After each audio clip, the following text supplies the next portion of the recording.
Hello, I'm Bob Short, and this is Reflections on Georgia Politics, sponsored by the Richard Russell Library at the University of Georgia. Our guest today is Michael Thurmond, Georgia's Labor Commissioner, who has distinguished himself as an attorney, as an author, as a lecturer, and as a public servant. Welcome, Commissioner. We're delighted to have you. Thank you. Delighted to be here. We know you, and we think that you're a very established public servant, and we're delighted to have your life on our program. You were born in Athens, one of 9 children. Yes, actually, I was born near Athens in the Sandy Creek Nature Center, which is now the Sandy Creek Nature Center, but at that time it was just a rural part of Clark County, known as the Sandy Creek area. And my father was Sidney Thurmond, my mother was Vanilla Burton Thurmond, and they farmed the land, which is now encompasses that nature center. They were tenant farmers, sharecroppers, and we worked those fields. My first conscious memory is really being in a cotton field. As a baby, a young toddler, watching my parents and my brothers and sisters as they worked the fields picking cotton. And you went to elementary and high school there in Clark County. I did. I attended Lyons Elementary School, which is next to Ben Epps Field. It's now in a National Guard Armory. From there, I spent 1 year at North Athens Elementary School, and returned to Lyons Junior High School, where Mr. Howard Stroud was my principal, and then on to Bernie Harris High, which was the all-black high school. I attended all-black segregated schools until my senior year, and then we transferred to what became Clark Central High School, and that was 1971. I was a member of the first graduating class of Clark Central High. Good. And then to college. And then on to college, Payne College in Augusta, Georgia, where I graduated in 1975, majored in philosophy and religion, became very active in student politics. I was a freshman class president, editor of the student newspaper, and served as president of the student body my junior and senior year, and graduated with honors. And after that, I went over to Columbia, South Carolina, and attended the University of South Carolina School of Law, graduated in 1978, passed the bar that same year, returned to Athens and to begin to practice law. Well, with a degree in philosophy and religion and law, you chose to be a public servant. Why not a minister or an educator? Great question. My mother actually really wanted me to be a minister and encouraged me, which is to go out to Payne College, which was noted for producing preachers and teachers. And I was the only person majoring in philosophy and religion who really did not become a minister. Mm-hmm. And I remember close to graduation my senior year, and even though I qualified to graduate, I still hadn't received a call. And I thought I needed to probably let my parents know before they showed up for graduation that I was not going into the ministry, but decided to pursue law. I called home and told my mother, and the phone went silent, and she was devastated. And then I heard her tell my dad that Mike's going to law school and not into the ministry because he didn't get the call. And my dad, I can still hear his voice today, said, well, he got the call, but he was just out partying somewhere and didn't answer the phone. But the background in philosophy and religion was great preparation for law school, and particularly philosophy teaches you how to think, not necessarily what to think. And religion, of course, the Bible is a legal document. It's a book of laws, spiritually based. And so it has been an excellent preparation for a life in politics, the religion, the philosophy, and the law. You know, I found out something about you that I'll bet you very few people know, and that is you were the 100-yard dash champion in college. In high school. High school. In high school at Clark Central High. I was a co-holder of the record for a few years and played athletics in high school too. It was quite a time of ferment. Right now, a gentleman called me earlier last week. He's writing a book on the disturbances and the demonstrations we had my junior year, which was the spring of 1970, 71, that preceded the consolidation of Bernie Harris and Athens High School into one high school, which was Clark Central. And that was quite a time. And the first time that blacks and whites had participated in athletic events, or, you know, the public schools in Clark County had been segregated for 84 years. And I often look back on that as a unique time. It was a great opportunity for leadership, and it was a time of conflict, but it was also a time of growth and new opportunities and new realities, really. Well, you were a leader of your students at that time. I'm sure that you had definite ideas on how the county should proceed in integrating their schools.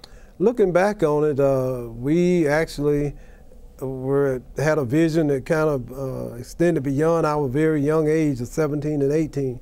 What we were fighting for was to have not just our school consumed by Athens High, but in fact to create a new system that included both of the high schools, an institution that recognized the history and heritage of Athens High and Bernie Harris.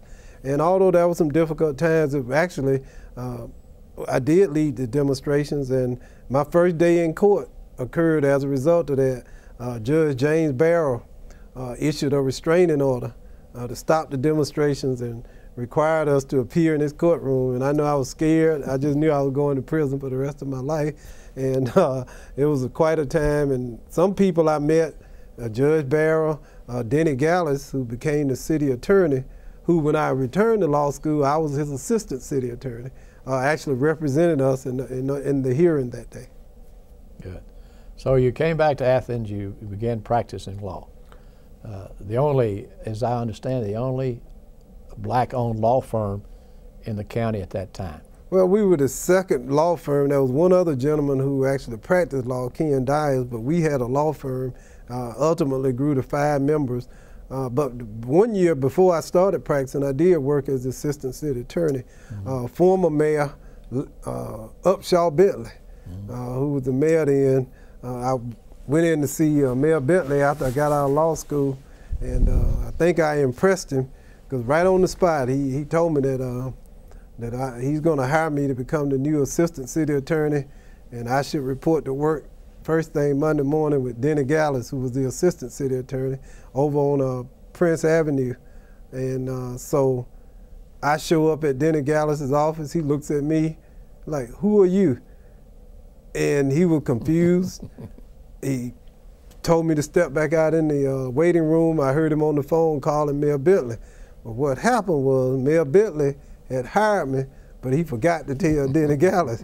So I showed up to a job that didn't exist. And anyway, they accommodated me and assigned me to Mr. Johnny Fowler, who was the city clerk then. My first big job as assistant city attorney was to clean out the vault that's in the old Athens City Hall. And it had dust and grime all over me. So that's how I started my legal career, in the vault at Athens City Hall. But at that point, you were well known and well respected, because shortly thereafter, you were elected to the Georgia House of Representatives, the first African American since God knows when. Since Reconstruction, but yeah, that was in 1986. I came back in 78, 79, and 86 I finally got elected. However, there were a couple of elections that took place prior to my winning where I was actually defeated. I first ran in 1982 against a fine gentleman, Hugh Logan, who passed a few years ago. Defeated in 82. I ran again in 1984. I lost again. And finally, on the third try in 1986, I finally was elected to the Georgia House. You served as a member, as I recall, of a three-member district for the county. Well, yes, myself, Lawton Stevens was also one of the representatives from there, and Paul Brown was our state senator, the late Paul Brown, and he was a mentor to me. And just going back, looking at those elections though, and it bears, because not only was I the first African American since Reconstruction, but more importantly, when I was elected in '86, I was the only African American who represented a majority white district in Georgia. And at that time in the South, we couldn't find any other African American who was elected, who was serving and had been elected from a majority white district. Well, as a freshman member of the House, it's not unusual to find a newly elected representative to look to the older heads for guidance and direction. Did you have a mentor? Well, yes, and you know, it was a unique environment because Representative Logan had been much respected and a close ally of Speaker Murphy, and having defeated him, there was some real question marks. And so actually I reached out to Paul Brown being number one, and the one person who helped me a lot was actually Chapel Matthews, Representative Chapel Matthews. I don't know whether you remember. I remember Chapel very well. Oh yeah. We used to call him Mr. University. Oh yes, he loved the university. And then going back, let me retrogress a few years back. The summer that I was getting ready to go off to law school, we had worked on the farm, and my dad had saved as much money as we could, and myself working with him, but we didn't have enough. And I had pinned all of my hopes of paying for law school on a Thurgood Marshall, no, it was the Earl Warren Scholarship, and I didn't get it. And so my dad, who had known Representative Matthews for decades, said, we got to go see Mr. Chapel, which is what he called it, and to tell him about our situation, how we need some money. Well, Representative Matthews, first time I ever met him personally, said, well, you go on over there, go on out to law school, and I'll make a call and tell them to go ahead and admit you, and we'll see what we can do about getting you some additional money. Well, I went on out to Carolina in Columbia, and about 3 to 4 weeks later, I got a letter from Earl Warren saying that you've been awarded that scholarship. I don't really know what Representative Matthews did, but to this day, it was $800. I believe that he made the contribution that turned into that scholarship that paid for that first year in law school for me. Do you remember the first legislative bill you ever introduced? Exactly, of course I do. It was a tax credit. It was a low-income tax credit. It turned out to be one of the biggest political fights. I ended up in the middle of a fight between Tom Murphy and Zell Miller. Of all the people you don't want to get up in the middle of, it's Tom Murphy and Zell Miller in a big political fight. And it revolved around the food exemption. What I did was, after my first term, I wanted to be on Ways and Means, because I knew that was a way. I knew appropriations was a bridge too far, but I thought I might be able to start making a name for myself by getting on Ways and Means. It was unusual. Young black legislator, begging, and Speaker Murphy told me he wouldn't let me, he said no. And we were at the Biennial Institute at the University of Georgia, and I guess that was in 89, 87, yeah, January 89. I went into the Speaker's hotel room that night over at the Georgia Center, and he had been out all evening shaking hands and politicking, and Mrs. Lunell, who was his secretary, she was in the house and said, let me in, I just want to talk to you. I never forget that. He was sitting on the edge of the bed in his underwear. And I said, Mr. Speaker, you got to let me on Ways and Means. And I stayed there about an hour. And finally he said, damn it, Michael, I'm sleeping. Okay, you on the committee. And so I got on Ways and Means, and then I filed this tax credit bill. And so Zell Miller, who was then the lieutenant governor, wanted to exempt all foods from the sales tax. And it was moving ahead. Then all of a sudden Georgia hit this huge downturn. And so he couldn't afford it because we were in a recession. It was like 89, 90 recession. And the Speaker was supporting my tax credit. Zell Miller was opposing it. I was in the middle. And one day, And this went on through 2 legislative sessions. And one day I got up came to the General Assembly, and the people said, the governor, I guess he was governor then, looking for you. After, when did Zell get to be elected governor? Was it? 90. 90. Yeah. So 91 would have been January, right? Mm-hmm. That January. He said, the governor looking for you. I said, oh my God, I wonder what the governor wants. And then I went to the office and they said, the governor want to take you to lunch.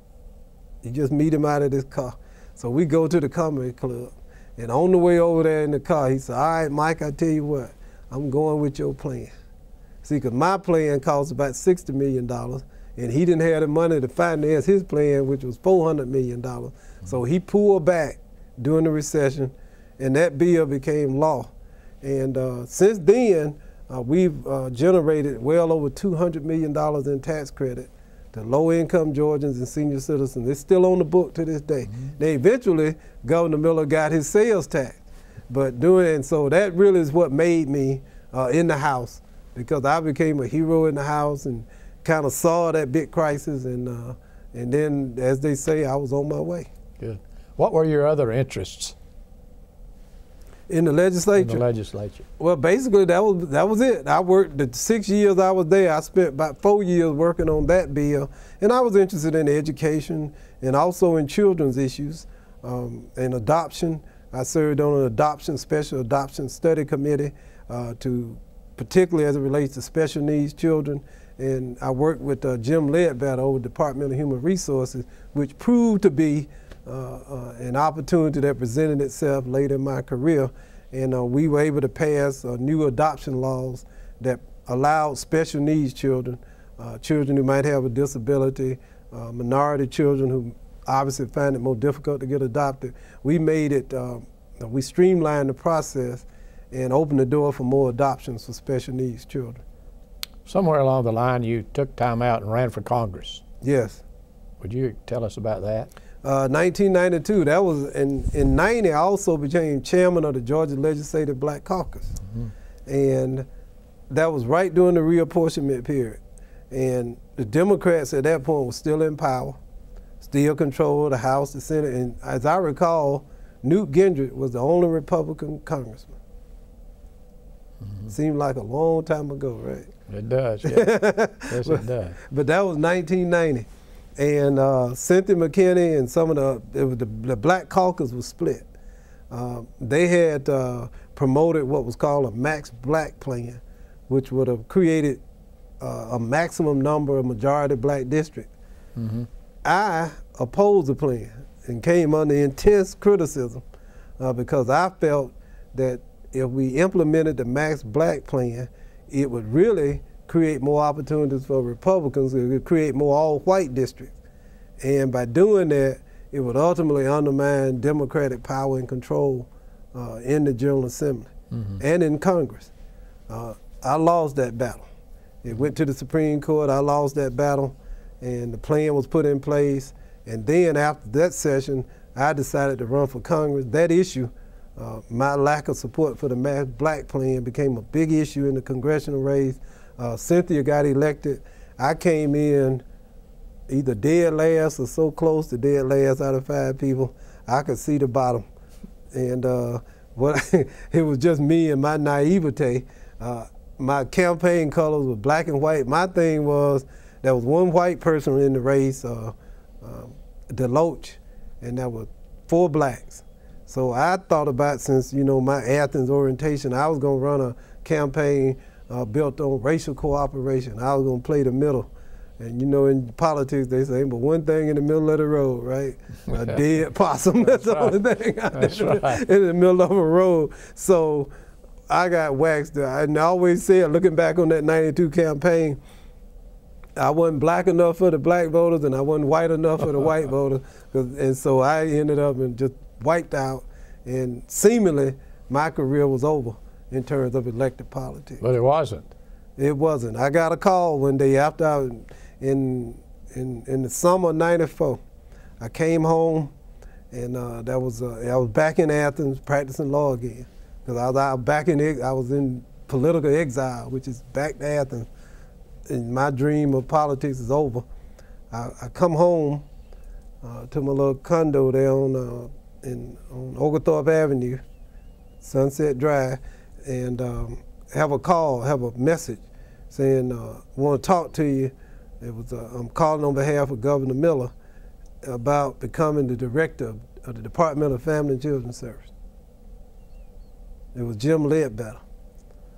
And I'm like, what? You know, I knew about it, and so I called him, and heck, we went to see Governor Miller, and what he said, to this day, he still says this about me. He said, now, Michael, you want this job? You sure you want this job? Because, you know, the DFACS director is like the armpit of state politics. You go there to die. I mean, no one has survived DFACS director. They carry out of there in a box. It's been that way for 30, 40 years. And he said, well, you know, there's two types of politicians. He says politicians who get appointed, and it's running politicians. And he said, I think you're a running politician. To this day, and whenever he see me, he said, you a running politician, I tell you that. And I said, no, sir, I'm out of politics, I want this job. So okay, September 1994, Mike Thurmond, the new DFACS director for the state of Georgia. And came up with some great programs. Boy, and I went in to fix child welfare, but just at that time, welfare reform was becoming a national issue. Newt Gingrich was the Speaker of the House, Bill Clinton was the president, and the Contract for America, all of that was unfolding on the national scene. And that was this tug of war over new welfare reform legislation. And I guess it was the '96 campaign right before Bill Clinton says, okay, he signs the bill. And all of a sudden, welfare reform is the #1 issue in America. Mm-hmm. And it's centered right there at the Department of Family and Children's Services. We took it up. When I took office at DFACS, there were 160,000 families on quote-unquote welfare. When I left, it had dropped to like 42,000 families. And out of that effort, you know, it was very successful. And I stayed there between 94 and 97. And left there in the minds of some people as a hero with having led the effort to reform welfare in Georgia. I don't think there's any question about that. Work First was your big program. That's right, Work First. And I believe because my parents always worked, we were dirt poor, literally, but they always worked. But I also knew that I had, when in the wintertime, when vegetables weren't growing in the fields, my parents were forced to receive food commodities through the welfare office. I often tell people now, you know, I literally sat in a welfare office, and I grew up to become the director of the Department of Family and Children's Services, which oversaw the welfare program. And I used to tell my caseworkers, I said, be careful how you treat the little children who sit in your waiting rooms, because they might grow up to be your boss. And literally, that's what happened. But I wanted to create a program that recognized that there was dignity in work, that provided support and assistance for people who wanted to do better, and then not only encouraged them to do better, but rewarded people who believed in the value of honest labor. And, you know, looking back at it, that may be, I don't know what else lies out here for me, but clearly I think that's one of the most significant contributions that I've been able to make in my public life. And then you decided to run for labor commissioner. Well, yeah, but there was one little stop at the University of Georgia at the Carl Vinson Institute of Government that I was over there as a distinguished lecturer. I had to go get my mind back together because I was so stressed out. DFACS, that is the toughest job in state government, being the DFACS director. And after 3 years, I was literally burned out. So that was a great opportunity for me to kind of recalibrate and, you know, renew and refresh not just myself emotionally, but physically and spiritually as well. But shortly thereafter, in April, I went to Carl Vinson in September. In April, I threw my hat in the ring for Labor Commission, state of Georgia. Tell us about that race. It was quite a race because David Poitras had decided to run for governor. And all of a sudden, the job opened up. And I thought it was a perfect segue from helping poor people to get jobs to just being the responsible for all people and helping them to get jobs. And so I was we had a Democratic primary with Steve Henson, who was a state senator from DeKalb, who's now my state senator, at my home in DeKalb. Richard McGee, who was a deputy commissioner here at the Department of Labor, and myself. We're in the Democratic primary. I finished first in the primary, but had a runoff against Steve Henson. And it was a tough runoff, but we were able to win it. And then in the November general election, I faced a perennial candidate in John Frank Collins, who was a Republican nominee. Mm-hmm. How did you find the department? I recall over the years there had been several directors or commissioners, and some questions about commissioners in the past. How did you find the department when you took it over? Well, we had great people. You know, Sam Caldwell, that had been the huge scandal in the mid-'80s when Sam Caldwell, who had been one of the most powerful men in Georgia politics throughout my youth and even, you know, when I was growing up, he had gotten involved in this huge scandal and he ultimately ended up in prison. And that was still some wounds that had not yet been healed. And then some of the succeeding governors had kind of put their hand, I think, let's see, it was Poultris and Marty Fullerton, but then there was Mr. What's his name? Joe Tanner had served as labor commissioner. And Al Scott had served briefly, but he couldn't get elected. And so really the Labor Department was a paper and pencil operation. It was operating as it had operated from decades. And you know, there had been challenges and people were still hurt because the Labor Department during the Caldwell administration, when he was at his apex in power, was one of the most influential agencies in state government. And he was one of the most influential players. And it had been in a really a nadir after that. It had in a very difficult period. Although it was moving along, it had not regained its prominence as a department of influence. And so that's what I found. And many of Sam Caldwell's people, although some of them had been forced out or put in prison, many of the lower level people were still here. Mm-hmm. And then you came up with a program called Georgia Works. Yeah, I'm always coming up with these programs. Yeah. Georgia Works. It's an innovative approach to helping people is to stimulate job creation. You know, you can wait on the president, you can wait on Congress, you can wait on the Federal Reserve to create jobs. Georgia Works says go out and stimulate your own economy, create your own job. And what it does is, for individuals who are receiving unemployment insurance benefits, I can present myself to you as a potential employer and say, look, I want to audition for this job. And what's the only way to really know whether the person going to show up on time and do what you ask them to do? They have to actually do it. And so while they're still receiving unemployment insurance benefits, they can spend 8 weeks auditioning. And if the employer is impressed, he or she can hire that person. Right now, 60% of the people who engage in Georgia Works get a job before 8 weeks. Mm-hmm. Sounds like a good program. Other states are adopting it. We got a call from Oregon just recently, and people have been here from all over the country, our fellow Labor Department employees, and we're teaching them how to implement the Georgia Works strategy. Well, it seems to me there's some similarity between DFACS and the Labor Commissioner's job. Very much so. Often overlooked is that the unemployment insurance and AFDC, as well as Social Security, were all part of the Economic Security Act of 1935. Post-Depression, it was part of Roosevelt's strategy to rescue the American economy and the millions of Americans who are out of work. So the 1935, what we call Economic Security Act, the Family Security Act, included what was then AFDC, unemployment insurance, eventually what became known as Social Security, for people of old age, disabled, and their spouses as well as their dependents. So conceptually, there's a tremendous synergy between the two. One, AFDC, now TANF, was for individuals who are unemployed but did not have jobs, whereas the unemployment insurance program helps people who are unemployed who lost their job. That is the significant difference. What is the relationship between the Georgia Department of Labor and the U.S. Department of Labor?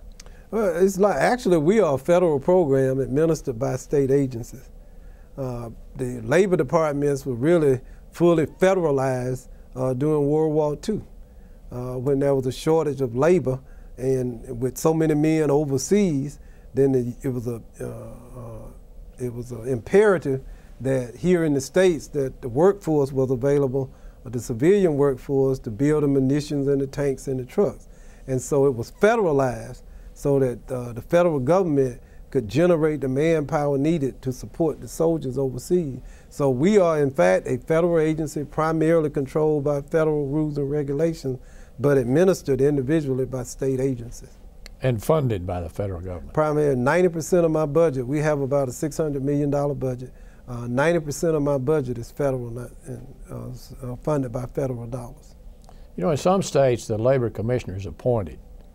In Georgia, it's constitutional office. In the great majority of them, I think there are only 3 states out of the 50 who have elected labor commissioners. And right now, in the majority of states, as I pointed out, 47 of them, it's a gubernatorial appointment. But Georgia, and I think this is really, if you look back at the history of it, it goes back to Sam Caldwell and the fact that he was able to maintain a strong labor commissioner's post, independent from the governor's office. And if you look at the programs within the Georgia Department of Labor, there's really no other state that has a concentration of programs within the Labor Department. We have 4,000 employees, and the Labor Department is the largest of the constitutional offices here in Georgia. So you think election is better than appointing? Oh yes, I think, you know, well, if I was governor, I probably want to appoint the Labor Commission.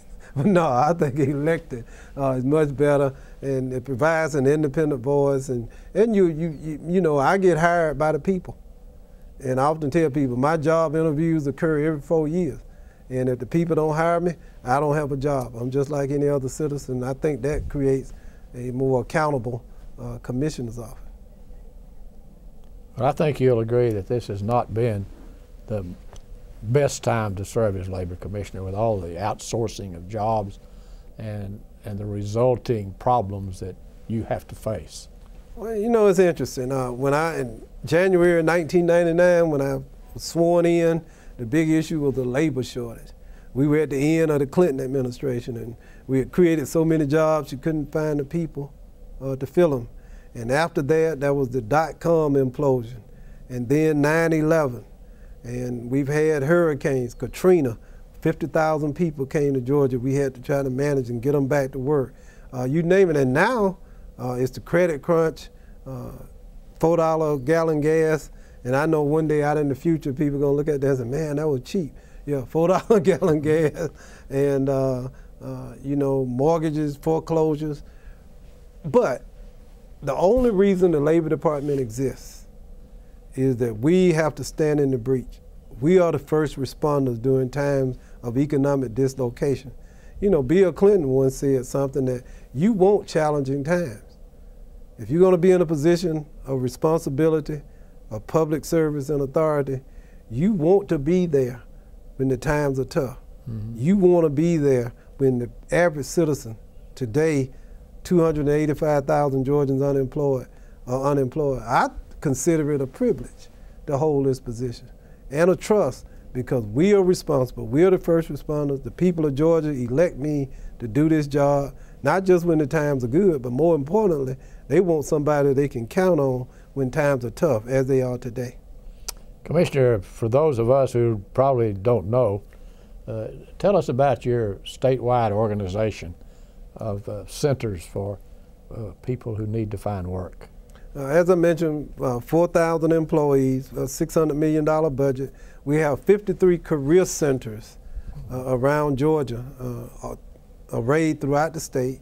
And one of the philosophical and programmatic changes I made was to eliminate what we call unemployment offices, which is people say, I'm going to the unemployment office. That was just obsolete in its thought and in its practice. And so we've created a state-of-the-art, high-tech, high-touch career centers across the state of Georgia, designed on helping Georgians get back to work as quickly as possible. Today, which is July the 21st, 2008, the average length of time it takes to get back to work in America is 15.4 weeks.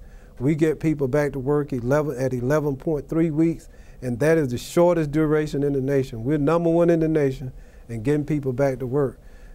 6 years ago, we brought in the Division of Rehabilitation Services, whereby all the programs designed to assist individuals with disabilities to get access to employment and training is also within the Georgia Department of Labor. And there are about 50 of those offices. So we have about 100 offices statewide, 4,000 employees. And the blessing you asked about what I found, the one resource that was here that has made all the difference are the people.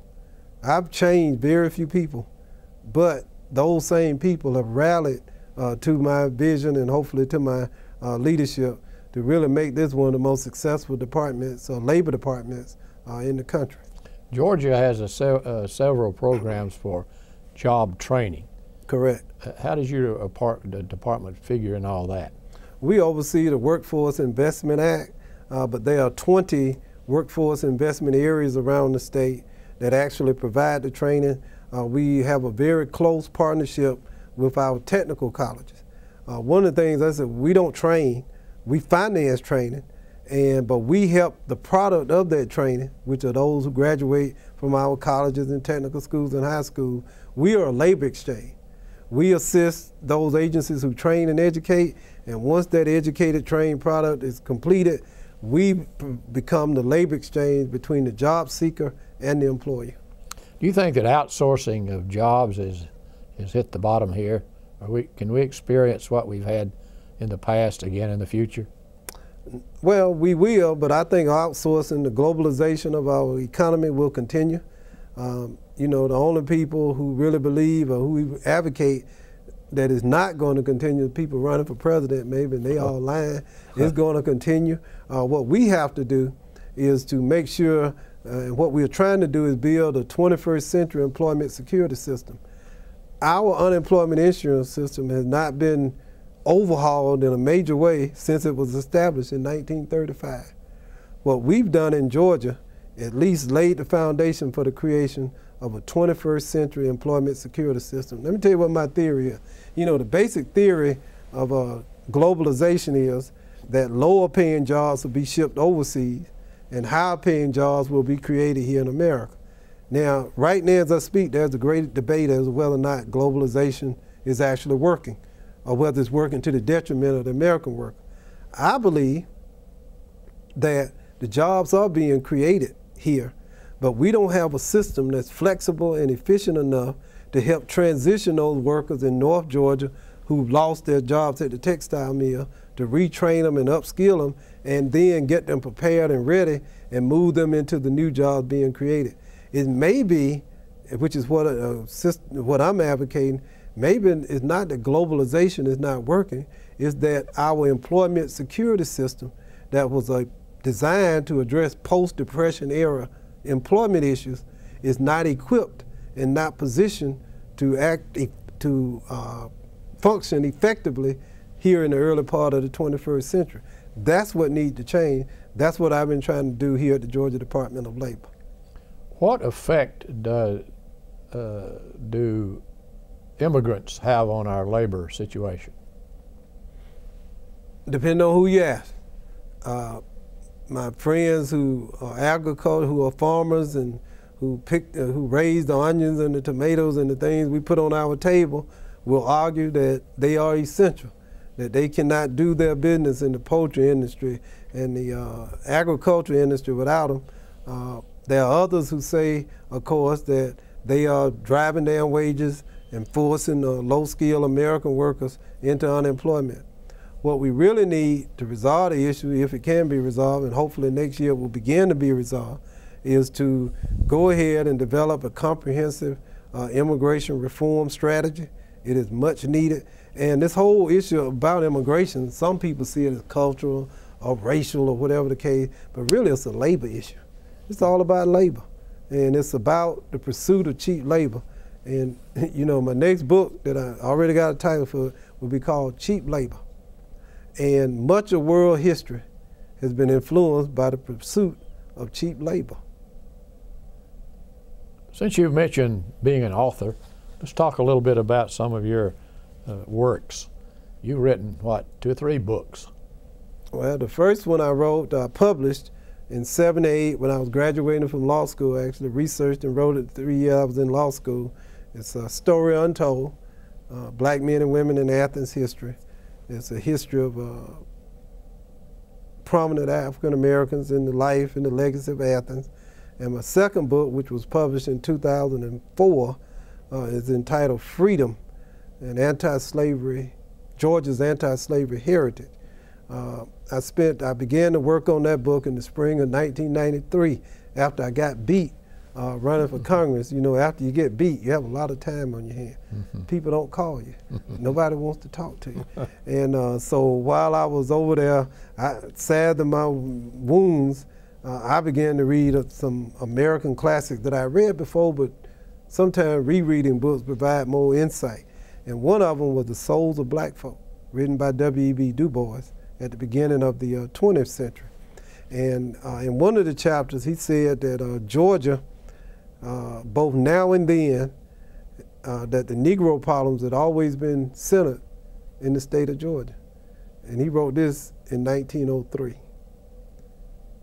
And I said, but he couldn't have been talking about the civil rights movement, because Martin Luther King, right? Yeah. He wasn't born until 29. He couldn't have been talking about, man, why would he write this in the early part of the 20th century? So I said, well, let me see. And so that was the beginning of this book. And it begins on, really, it's February 12, 1733. Really the events that lead up to that date in American history. Georgia was founded by James Oglethorpe, who is a personal hero of mine, by the way. And Oglethorpe was an abolitionist. Many people are surprised that Georgia was founded by a man who did not believe in slavery, and that he founded Georgia as the only one of the 13 original colonies where slavery was prohibited at its inception. And Oglethorpe fought to maintain the slavery ban for more than 20 years. And so we start there and we look at Georgia's anti-slavery heritage, and we follow it through the colonial period to African Americans who fought with the British during the Revolutionary War because the British offered freedom, the War of 1812, and on up through the Civil War, showing how blacks and whites and Native Americans banded together to fight against slavery. We look at the Seminoles that were in South Georgia was really an integrated tribe of red and black people. Africans would escape from enslavement in the northern part of Georgia and South Carolina and go to the Seminole Nation, where they worked and lived with the Seminoles, and then into North Florida. And ultimately it was Andrew Jackson was sent, the great Indian fighter, went into North Florida to defeat the black Seminoles and to either drive them out or re-enslave them. So the history is about that. And so the ultimate thesis is that if you look back at Georgia history, then the civil rights movement could have been born, Martin Luther King, this could have occurred nowhere else but in the state of Georgia. Because you had men, you know, we talk about Ivan Allen and Jimmy Carter and Carl Sanders. They were white leaders who were progressive in their era, but that didn't really begin with Ivan Allen or Carl Sanders or Ellis Arnold. It really began with James Oglethorpe. Georgia, from its inception, has had a succession of progressive white leaders, as well as progressive African Americans who understood the value of equality and freedom. So that's kind of what my book details. That's very interesting. Is it available? Yes, it's out of print now. And I'm proud that the Georgia Historical Society recognized it as the Layla Hall's Book of the Year Award, and the Georgia Center for the Book included it as one of the 25 books all Georgians should read. We've sold out, and I'm in discussion now to hopefully get it second edition printed. Let's talk for a minute about the civil rights movement. Did you have a relationship with Dr. King? No, I did not know him. I was in the 9th grade when he was killed. Hosea Williams? I met him. He came to Athens when we were having our demonstration. You know, obviously after I came to Atlanta, I got to know him. His wife served in the legislature with me, And I've spent some time with him and many other civil rights leaders, Ralph David Abernathy, Dr. Joseph Lowry, Tyrone Brooks. These are people I developed a relationship in my adult years, long after, though, they were engaged in the civil rights movement itself. I'm glad you mentioned those names. I wanted to ask you, if you will, about some of the people that you worked with and knew in the legislature. Okay. Tom Murphy. Very much so. Went to his funeral. He was a friend and supporter. He helped pave the way for my career. He gave me the right committee assignments, allowed me to be in positions of influence and authority, and supported me. His son worked here for a while. His family, I consider them friends, and attended his funeral a few months back. Mm-hmm. Denmark Groover. Knew Denmark. We were on the Judiciary Committee together, and he, of course, was a consummate lawyer and lawyer/legislator, and we served together on the Judiciary Committee. Bill Lee.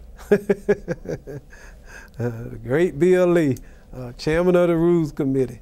And one day, that same tax bill, when I finally got it out of committee, they finally let it go. I remember what I did to get it out of committee. I went out and bought me, because Bill Lee was a king. So what I did was I bought a crown. And I took it up to him, and you know how you get in and said, "My liege," and I handed him the crown that day, and he moved my bill out of committee. You mentioned Tyrone Brooks. Tyrone's been a leader in the legislature for a number of years. A great man. He came to Athens. I was with him last Thursday. All 3 of my elections, he came over and campaigned for me. Mm-hmm. And he just worked and worked and worked. And I don't think I would have been elected that 3rd time if it had not been for Tyrone's involvement in that race. You mentioned Senator Paul Brown. Yes. Served with him, obviously, in the Athens delegation. We used to go with my dad. I tell you, we farmed, but we also had a vegetable and fruit route. And we would always take vegetables and fruits over to the old Firestone dealership that he had. That's still there in Athens. And I used to love to go in there at Christmas time because he would have the toys all out. I can still, that was before the big shopping malls and all this stuff. We'd go into Firestone. And I remember him as a little boy with my daddy talking to him and me watching him. And then obviously serving with him was an honor. And then the members who are now congressmen, Sanford Bishop is one. Yeah, Sanford is my fraternity brother. He and I talk on the phone quite often. He helped me with my first bill, and we obviously discussed political issues and maintained a friendship for years. Calvin Smyrie, also over there in Columbus, people I worked with and served with. Good. Anybody else? I could name so many others. Culver Kidd. I remember the personalities that were bigger than life. Even in 1986, most of them were all still there. You had Tom Murphy, Zell Miller, Culver Kidd, Billy McKinney. You had to think of all these, they weren't something, but they were just bigger than life. Denmark Groover, they were all walking around. In the legislature, it's hard for people to, they've taken all the fun out of it. But back then, it was the place to be. Yeah.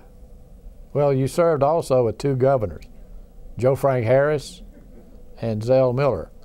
Tell us what you think about their administrations. Well, Governor Harris first. He was governor when I was first elected. And one day, he walks in. I went to see him as a freshman. And the one thing he told me that I still remember, he said, "Michael, follow the money." He said, "Don't listen to what they're saying. Look at how they appropriating the money, and that's where all the truth lies." Him being the former chair of appropriations, because he was my first governor, and then of course Governor Miller. I had worked for him and served with him, so that was I always got along with Zell Miller. Yet he was a consummate politician. He was the most political man I've ever met. And I don't say that in a pejorative way, but for him it was all politics. And if you can understand that, you can understand him. And then after Zell Miller, Roy Barnes too. You know, I served and was here when Governor Barnes was governor, and now Sonny Perdue, who was a state senator. So actually, all of them, I've known them all in one capacity or another. What was your reaction when Senator Miller spoke to the Republican convention?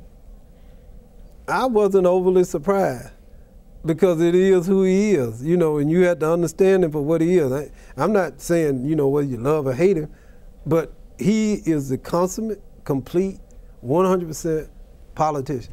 And I still talk to him. And we did welfare reform together. If he hadn't given me the job, my career was over. And so, you know, when I look back on it, he rescued me from political oblivion and really got me back into state politics. And if he had not done that, because welfare reform was the platform that I used to get to be elected labor commissioner. Mm-hmm. So I owe him that, and will always be appreciative of it. Well, in addition to serving as Commissioner of Labor, you're also Vice Chair of the Georgia Democratic Party. Now, if you will, I'd like to talk to you for a minute about party politics. First of all, as we all know, the Republican Party has taken over the General Assembly and the governor's office. Yes. What happened? We got beat.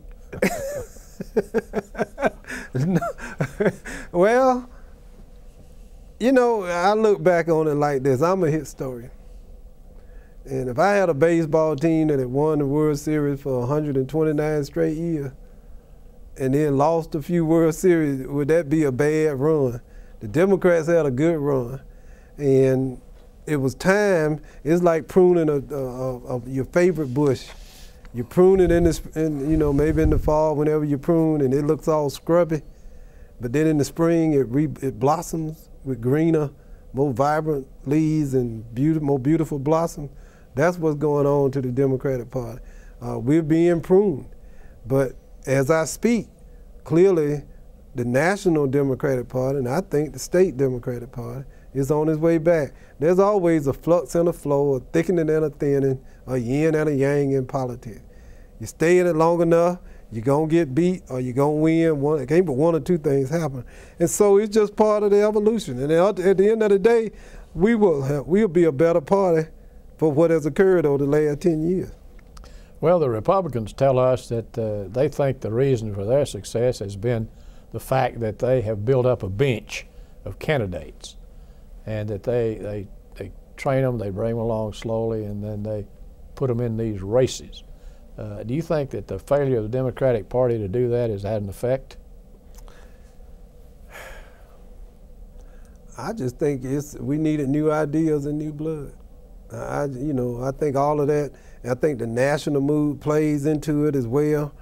Clearly, the Republican Party struck a chord with some of their issues, whether it's fiscal conservatism and values and family and religion. You know, all of those things began to play at a very critical point, beginning, you know, really with Goldwater, but it was Reagan who really bought in the Republican Revolution, and it has existed and expanded now for what, almost 16 years, yeah. But all things come to an end.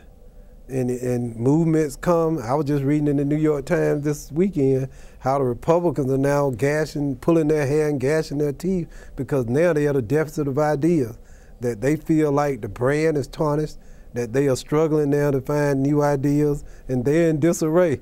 It was just comical because that's exactly what was being said about the Democratic Party no less than 5 years ago. And if you study history, this is how history unfolds. This is what it's about. So what do you see for the Democratic Party in Georgia down the road? Well, I think our key to really returning to power and influence is that we got to rebuild the coalitions that made us unique. You know, we have to reclaim white working class voters, and you know, we got to build that coalition. It was urban blacks and rural, basically working class white. And if we can rebuild that coalition, we can actually reassume positions of power and influence. And I think we're on our way to doing it.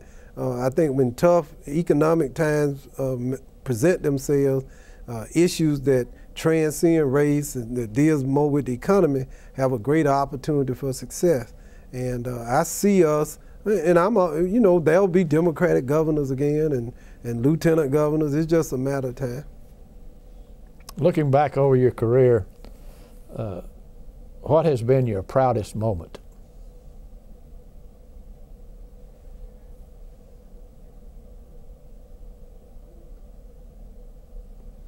Probably that third election in Clark County. Number one, I was scared to death. People saying don't do it because if you lose 3 times, it's over. And so I just kind of put not just my career, but everything I spent my life working towards, you kind of just put it on the line. And being in a majority white district, people saying you'll never get elected. And it appeared as if that might be true.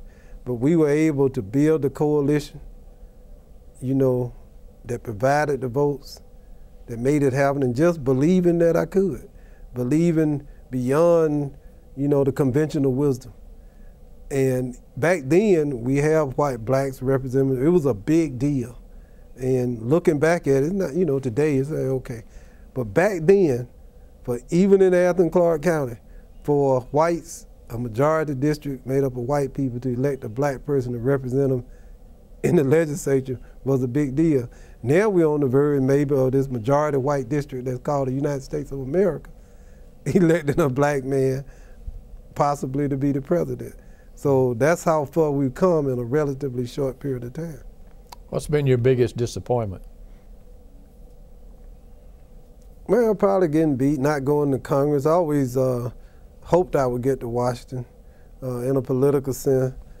But even that opened doors. I wouldn't have been involved in what I did. So I don't know about politics. You know, I don't think you can ever run or lose an election. That there's always I have 10 objectives whenever I run for office. Number one is to get the most votes. But then there are 9 other objectives. So if I can get 8 out of 10 and miss 2, even if one of the 2 is the most votes, that's still not a bad day. Well, what can we expect from Michael Thurmond down the road? Another office? Well, I may have one more rodeo. You know, I may go one more round. I set out wanting to be the best labor commissioner Georgia's ever had. And one of the best or most respected in the country. That's my goal. If I can achieve that, and whether anything else happens in my career, I'll be satisfied. But if the people will give me a chance, I'd like to hold high office, but we have to see how that plays out. No definite plans? Not yet. You know, right now I got to be focused, and by the way, the 2010 governor's race already started. But I have to be focused on these 285,000 Georgians who are unemployed. I can't leave them right now. They are my responsibility. They count on me. People losing their houses, the cars, the insurance, losing their families, losing everything. And the only thing standing between destitution and being able to support themselves and their families is the Labor Department. So this is a high responsibility and a great challenge, and I'm going to my last breath as the Labor Commissioner, I'm going to do that job. Well, you've done a wonderful job for the state. Thank you. Thank you, Michael Thurmond, for being our guest. Anything else you want to say? No, I'm just thank you all for believing it, you know, recognizing and giving me an opportunity to be a part of this great political history that's Georgia. And I love Georgia, I love Georgia history, Georgia political history, and it's just an honor to be a part of it. Good. Well, thanks.